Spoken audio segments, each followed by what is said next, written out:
దివ్యవాణి ప్రేక్షకులకు శుభాభివందనములు. క్రీస్తే పునాదిగా అనే కార్యక్రమానికి మిమ్మల్ని అందరినీ కూడా ఆహ్వానిస్తున్నాం. బాగున్నారా? ఈ సమయంలో క్రిస్మస్ పండుగకి మనందరం కూడా సిద్ధపడుతున్న సమయం.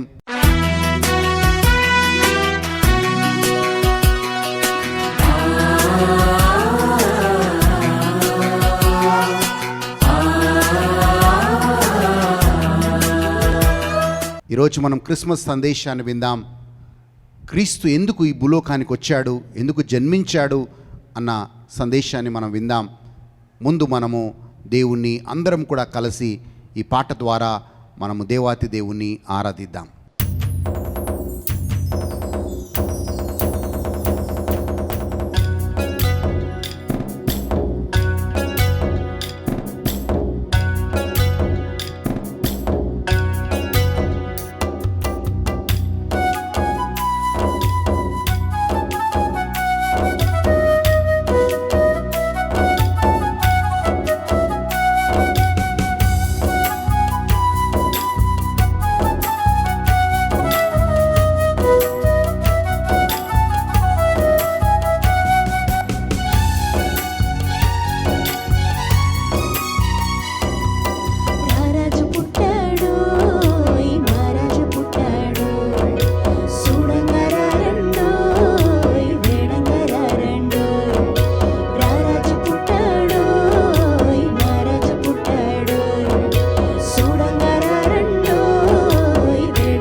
వాక్యం వినబోయే ముందు అందరం కూడా తలలు వంచి ప్రార్థన చేసుకుందాం. మమ్మల్ని మికిలిగా ప్రేమించు మా తండ్రి, వందనాలు, నీకు స్తోత్రాలు ప్రభువా. ఈ రోజును బట్టి, ఈ సమయాన్ని బట్టి వందనాలు ప్రభువా. మరొక్కసారి ప్రభువా ఈ సన్నిధిలోకి వస్తూ ఉన్నాం. క్రిస్మస్ సందేశాన్ని వింటూ ఉండగా ప్రభువా, ఆ క్రిస్మస్ సందర్భముగా, క్రిస్మస్ పండుగ సందర్భముగా మా కుటుంబాల్లో నీ వెలుగు, నీ కాంతితో మమ్మల్ని నింపమని యేసుక్రీస్తు నామములో అడిగి వేడుకుంటున్నాము తండ్రి. Amen, amen.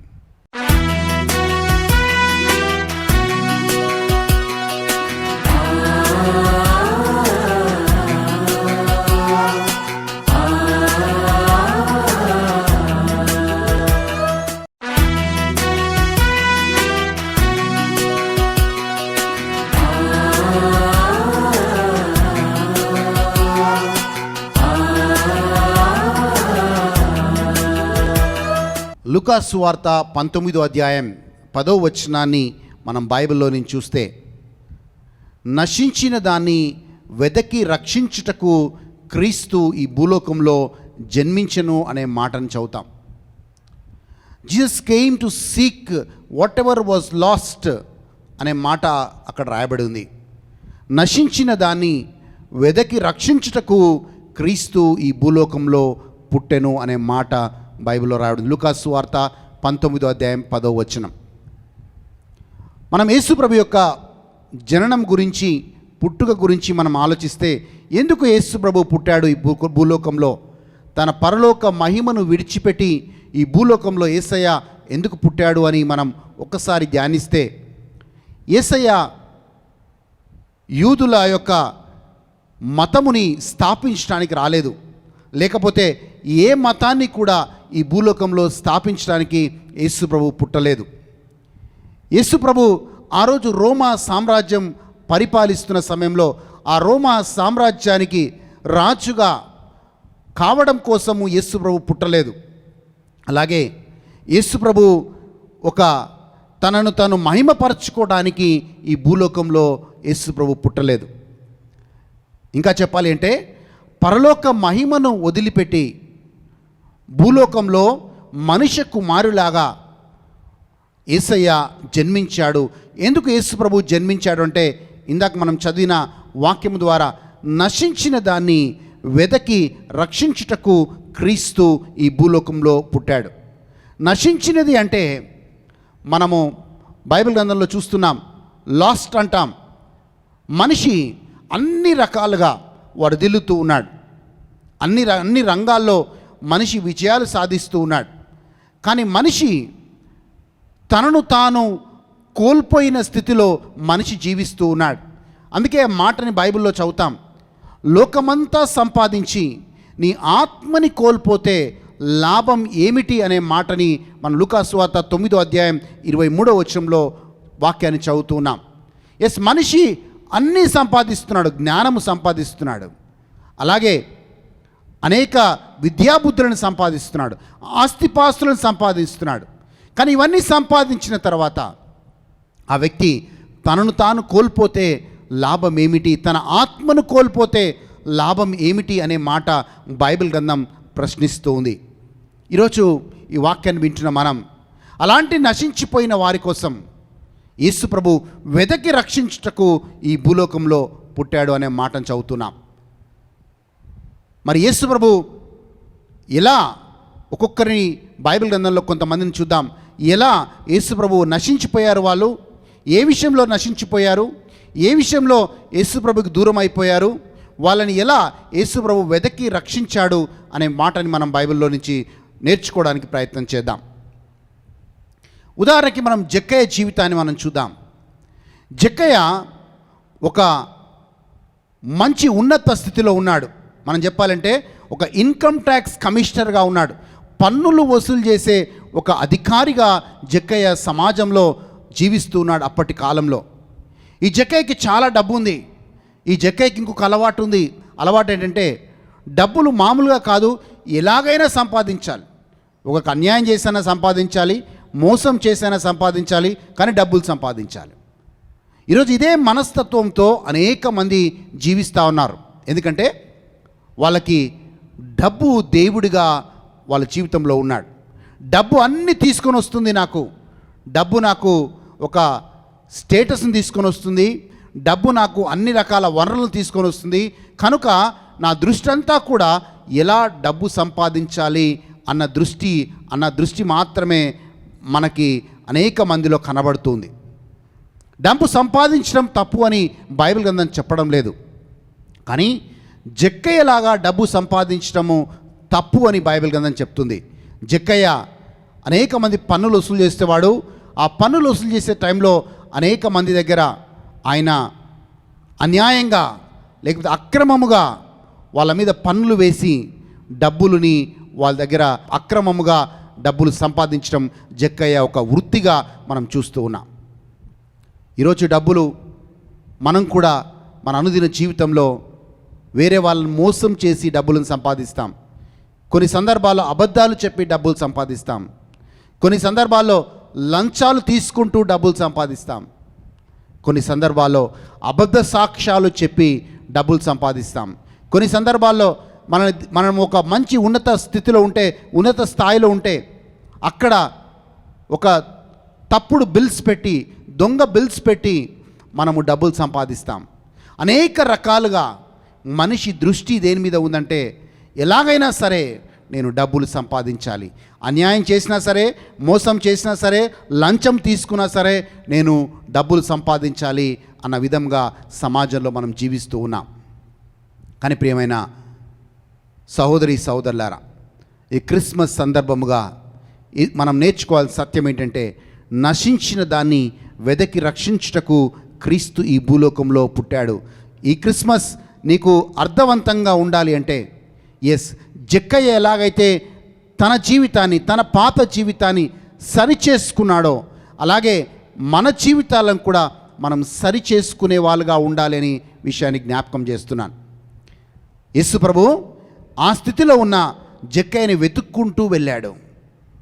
జక్కయ్య మొట్టమొదటిగా యేసు ప్రభుని ఒక చెట్టు మీద నుంచి చూస్తూ ఉన్నాడు. దాని తర్వాత జక్కయ్య ఇంటికి యేసు ప్రభు వెళ్తూ ఉన్నాడు. జక్కయ్య ఇంటికి యేసు ప్రభు వెళ్ళిన తర్వాత జక్కయ్య ఒక నిర్ణయం తీసుకుంటున్నాడు. ఆ నిర్ణయం ఏంటంటే, ప్రభువా ఈరోజు ఒక నిర్ణయం తీసుకుంటున్నాను. ఆ నిర్ణయం ఏంటంటే, అనేక మందిని మోసం చేశాను, అనేక మందిని మోసం చేసి చాలా రకాలుగా అన్యాయంగా డబ్బులు సంపాదించాను. కానీ ఈరోజు ఎవరెవరినైతే మోసం చేశానో, రూపాయి మోసం చేస్తే 4 రూపాయలు వాళ్ళు తిరిగి ఇచ్చేస్తాను, నా ఆస్తిలో సగభాగం బీదలకి దానం చేస్తాను అనే ఒక నిర్ణయాన్ని జక్కయ్య యేసు ప్రభుకు చెప్తూ ఉన్నాడు. ఎప్పుడైతే ఆ మాటలు విన్నాడో, జక్కయ్య ఇన్ని రోజులు లోకంలో నశించిపోయాడు. ఇన్ని రోజులు లోకంలో ఇష్టానుసారంగా జీవిస్తూ వచ్చాడు. కానీ ఈరోజు జక్కయ్య తన తప్పును తెలుసుకున్నాడు, ఆయన మారు మనసు పొందుకున్నాడు అనే విషయాన్ని గ్రహించిన యేసు ప్రభు వెంటనే జక్కయ్యతో ఒక మాట అంటున్నాడు, నేడే నీ ఇంటికి రక్షణ అంటున్నాడు. ఈరోజు నువ్వు పెద్ద పెద్ద గృహాల్లో, మంచి మంచి ఇళ్లల్లో నువ్వు ఉంటుండొచ్చు, కానీ నీ ఇంటికి రక్షణ ఉందా అన్నది ప్రశ్న. నీ ఇంటి వారికి రక్షణ ఉందా అన్నది ప్రశ్న. నీ ఇంటి పైన స్టార్ ఉండొచ్చు, కానీ ఇంట్లో ఉన్న వారికి రక్షణ లేకపోవచ్చు. ఈ క్రిస్మస్ సందర్భముగా రక్షకుడు జన్మించాడు. ప్రభు అయిన యేసుక్రీస్తు రక్షకుడు జన్మించాడు. ఎందుకంటే నీకు నాకు రక్షణనివ్వడానికి. ఎవరైతే ఆ హృదయము తలుపుని యేసుప్రభు తడుతున్నప్పుడు ఆ తలుపుని తెరుస్తారో వాళ్ళ హృదయంలోకి నేను వచ్చి వాళ్ళలో నివాసం ఉంటానని యేసయ్య చెప్తూ ఉన్నాడు. జక్కయ్య యేసయ్యను చూసినప్పుడు ఆయన జీవితాన్ని మార్చుకున్నాడు, ఆయన ఇంటికి రక్షణను తెచ్చుకున్నాడు. ఈరోజు ఈ యొక్క క్రిస్మస్ సందర్భముగా మనం దేవుడికి దగ్గర కావాలి అంటే మనము మన జీవితాలను మార్చుకోవాలి, మన దృష్టిని మార్చుకోవాలి. మనం అనుకున్న ఒకే ఆలోచనలో జీవిస్తున్నాం. ఏ ఆలోచన అంటే, డబ్బు నాకు అన్నీ తీసుకొని వస్తుంది, డబ్బు నాకు ఈ లోకంలో కావాల్సిన అన్నీ నాకు అందుబాటులోకి తీసుకొని వస్తుంది అనే భావంలో మనం జీవిస్తూ ఉన్నాం. కానీ ఒక ధనవంతుడిని మనం బైబిల్లో చూస్తున్నాం. ఈ ధనవంతుడు సమృద్ధిగా ఆయన ధాన్యం పండింది, పంట పండింది. ఆయన గిడ్డంగులలో ధాన్యాన్ని ఉంచుకున్నాడు. లూకాసు వార్త 12వ అధ్యాయంలో ఈ యొక్క ధనవంతుడి గురించి మనం చదువుతాం. ఆ ధనవంతుడు సమృద్ధిగా పంట పండినప్పుడు ఆ ధనవంతుడు తనలో తాను ఇలా అనుకుంటున్నాడు, ఓ నా ప్రాణమా, ఇక తిను, తాగు, సుఖించు, ఎందుకంటే నీ జీవిత కాలము సరిపోయేంత వరకు నీకు డబ్బు ఉంది అనే భావంలో ఆయన జీవిస్తూ ఉన్నప్పుడు ఆయనకు ఒక స్వరం వినపడుతుంది. దేవుడు ఆయనతో మాట అంటున్నాడు, ఒరే మూర్ఖుడా, ఒరే వెర్రివాడా, ఈ రాత్రికే నీ ప్రాణం తీసేస్తే నువ్వెక్కడికి రాపోతావు? ఈ రాత్రికే దేవుడు నిన్ను పిలిస్తే నువ్వెక్కడికి రాపోతావు అనే మాట ఆయనకు వినపడుతుంది. ఈరోజు అదే ప్రశ్నని మనం కూడా అడుక్కుందాం. ఈరోజు మనం ఈ లోకంలో శాశ్వతమైన వారం కాదు. ఆ యొక్క అశాశ్వతమైన లోకంలో మనం జీవిస్తూ ఉన్నాం. ఆ స్థితిలో ఉన్న మనం ఒకవేళ ఈరోజు ప్రభు నన్ను పిలిస్తే నేను ప్రభు దగ్గరికి వెళ్తానన్న నిశ్చయత నాకుందా? ఒకవేళ నిశ్చయత ఉంటే దేవుడికి స్తోత్రం, హ్యాపీగా మనము ఈ పండుగను జరుపుకోవచ్చు. ఒకవేళ నీలో ఆ నిశ్చయత లేకపోతే జక్కయ్య తీసుకున్న నిర్ణయం మనం కూడా తీసుకునే వారిగా ఉండాలి. ప్రభువా, నేను కూడా నా తప్పులను సరిదిద్దుకుంటాను, నేను కూడా అనేక విషయాల్లో ఎక్కడ మారాలో నేను అక్కడ మార్పుని పొందుకుంటాను. ఎందుకంటే బైబిల్ గ్రంథం చాలా స్పష్టంగా చెప్తుంది, మనము we cannot serve God and mammon. డబ్బుని, దేవుణ్ణి మనం ఆరాధించలేమంట. ఈరోజు ఎవరెవరైతే డబ్బుని దేవుడిగా చేసుకొని ఆరాధిస్తున్నారో వాళ్ళందరూ జక్కేలాగా ఖచ్చితముగా ఒక మంచి నిర్ణయం తీసుకోవాలి. లోకమంతా సంపాదించి నీ ఆత్మని కోల్పోతే లాభం ఏమిటి అనే మాట మనం బైబిల్లో చదువుతున్నాం. మనం అన్నీ సంపాదించుండొచ్చు, కానీ ఈరోజు క్రీస్తు లేనట్లయితే అన్నీ వ్యర్థమే. అందుకే పౌలు అంటాడు ఫిలిప్పీలకు రాసిన లేఖలో, ఆ క్రీస్తుని సంపాదించుకొనుటకు నేను సమస్తమును నష్టముగా ఎంచుకున్నాను అంటాడు. To have that Christ in me, I consider everything as loss in my life. ఎందుకంటే క్రీస్తుని సంపాదించుకోవడమే నా యొక్క ప్రథమ కర్తవ్యం. ఆ క్రీస్తుని కలిగి ఉండటమే నాకు కలిగిన ఆశీర్వాదం అని పౌలు అంటూ ఉన్నాడు. ఈరోజు క్రీస్తుని సంపాదించుకోవడం కోసం పౌలు చాలా నష్టపోయాడు, చాలా వాటికి నో అని చెప్పాడు. కానీ ఆ క్రీస్తుని సంపాదించుకున్న పౌలు అనేక ప్రాంతాలకు వెళ్ళి ఆ క్రీస్తుని ప్రకటిస్తూ వచ్చాడు. అందుకే మనకి చాలా పత్రికలు, పౌలు పత్రికలు మనం బైబిల్లో చదువుతూ ఉన్నాం. ఈరోజు క్రిస్మస్ పండుగ జరుపుకుంటున్న మనం, యేసయ్య ఈ భూలోకానికి వచ్చింది నశించిన దాన్ని వెదకి రక్షించుటకు క్రీస్తు పుట్టెను. ఈరోజు ఎవరు నశించిపోయారో, ఎవరు యేసు ప్రభుకి ఎంత దూరంగా ఉన్నారో వాళ్ళందరూ దేవుడి దగ్గర రావాల్సిన సమయం. మరొక్కసారి జక్కయ్యలాగా మీరు, మీ కుటుంబము రక్షణ పొందుకోవాల్సిన సమయము అనే మాటని జ్ఞాపకం చేస్తున్నాను. కళ్ళు మూసుకుందాం, ఈ పాటని ప్రార్థనగా చేసుకొని, ఒకవేళ మీకు రక్షణ లేనట్లయితే ఈ సమయంలో ప్రభువా నాకు రక్షణ ఇవ్వు, నా కుటుంబానికి రక్షణ ఇవ్వు, నేను మళ్ళీ ప్రభువా జక్కయ్యలాగా నేను నీ దగ్గరికి రావడానికి, నా తప్పులు, నా పాపమును విడిచిపెట్టి నీ దగ్గరికి రావడానికి నా కృపనివ్వని ప్రార్థన చేద్దాం.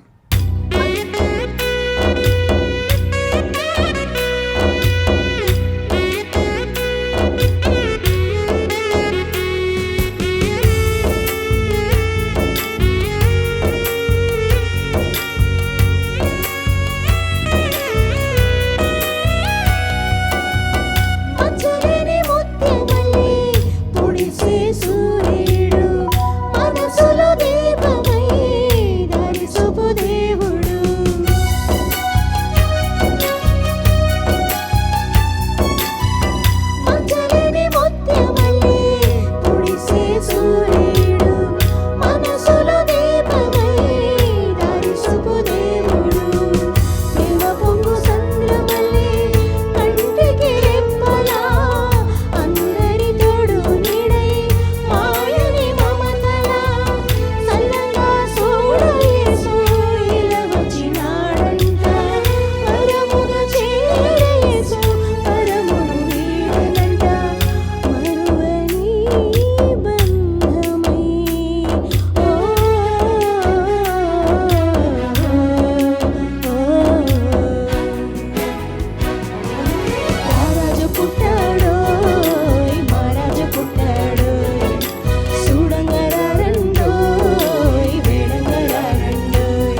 తలలు వంచి ప్రార్థన చేసుకుందాం.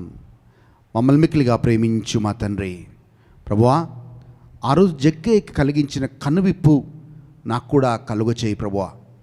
ఆ రోజు జక్కయ్యకి ఇచ్చిన జ్ఞానం నాకు కూడా ఇవ్వు ప్రభువా. జక్కయ్య తెలుసుకున్నాడు, లోకంలో అన్నిటికంటే ప్రాముఖ్యమైంది క్రీస్తునందు విశ్వాసంలో జీవించటం.